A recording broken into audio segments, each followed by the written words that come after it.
नमस्कार। Sunrise school senior secondary school के YouTube channel पर आपका एक बार फिर से स्वागत है। कल हमने समाज के टॉपिक को क्लियर किया था। आज हम नया टॉपिक 6 से 12 कक्षा तक के लिए अलंकार का लेकर आए हैं। ध्यान से इस टॉपिक को समझना। अलंकार किसे कहते हैं? अलंकार का शाब्दिक अर्थ है अलंकृत करना, सजाना या पर्यायवाची रूप में अलंकार को गहने के रूप में, आभूषण के रूप में भी हम जानते हैं। तो अलंकार की परिभाषा क्या होगी? अलंकार शब्द का अर्थ है अलंकृत करना, सजाना या आभूषण। जिस प्रकार स्त्रियां अपने सौंदर्य में वृद्धि करने के लिए विभिन्न प्रकार के गहनों या आभूषणों का प्रयोग करती है, उसी तरह एक कवि भी अपने काव्य सौंदर्य में वृद्धि करने के लिए जिन चमत्कारी शब्दों का प्रयोग करता है उसे अलंकार कहते हैं। अर्थात मानवीय रूप में स्त्रियां अपने सौंदर्य में वृद्धि करने के लिए भिन्न भिन्न प्रकार के आभूषणों का प्रयोग करके अपने सौंदर्य में वृद्धि करती हैं। उसी प्रकार एक कवि भी अपने काव्य की सुंदरता बढ़ाने के लिए, अपनी कविता की सुंदरता बढ़ाने के लिए भिन्न भिन्न प्रकार के चमत्कारी शब्दों का प्रयोग करता है, जिससे काव्य की या कविता की सुंदरता बढ़ती है। उन्हीं चमत्कारी शब्दों को अलंकार के नाम से जाना जाता है। जैसे रघुपति राघव राजा राम। अब इसमें काव्य सौंदर्य में वृद्धि किस प्रकार है? इसमें लय बनाई है कवि ने, एक ही वर्ण को लगातार प्रयोग करके, र वर्ण की आवृत्ति करके। इसी आवृत्ति के कारण काव्य में चमत्कार भरा गया है, पैदा हुआ। कोटि कोटि हाथों के स्पर्श की महिमा। इसमें एक ही शब्द को 2 बार लेकर इस कोटि कोटि शब्द के कारण काव्य में चमत्कार भरा गया है, कोशिश की गई। अलंकार के भेद। अलंकार के कितने भेद होते हैं? अलंकार के 3 भेद होते हैं। नंबर 1 है शब्दालंकार, नंबर 2 है अर्थालंकार और नंबर 3 है उभयालंकार। शब्दालंकार किसे कहते हैं? क्या होता है? जहां शब्दालंकार का अलग अलग करोगे तो शब्द जमा अलंकार, भाई वो आभूषण, वो चमत्कार है जो शब्द के कारण काव्य में होता है, कविता में होता है, उसे शब्दालंकार कहा जाता है। जैसे जहां शब्द के प्रयोग से काव्य में चमत्कार उत्पन्न होता है उसे शब्दालंकार कहते हैं। जैसे चारु चंदन की चंचल किरणें। अब इसमें शब्दों के प्रयोग में काव्य में चमत्कार भरा गया है। एक ही व्यंजन वर्ण की क्रमागत आवृत्ति भरकर लगा।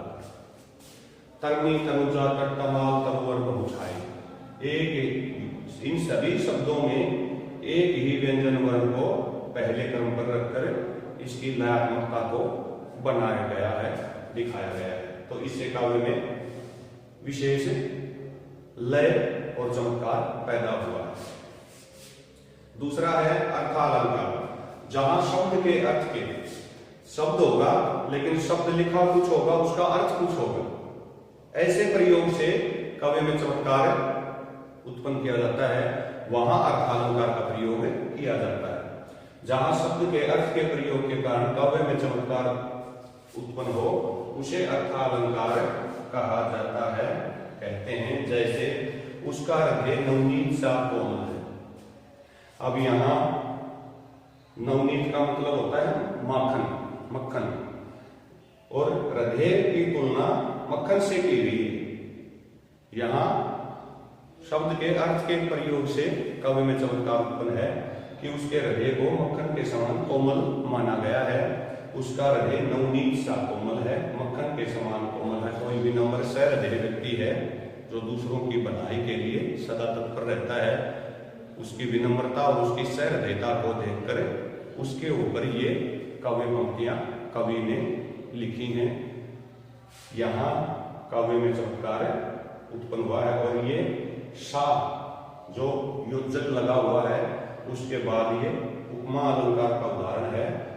उपमावाचक शब्द प्रयोग सा किया गया है, तो ये इसकी पहचान भी है। जब आप अलंकार करोगे तो उस अलंकार के पहचान और परिभाषा के आधार पर इनका हम अलग अलग पहचान के तौर पर बताएंगे। कोटि पुलिस सम वचन तुम्हारा।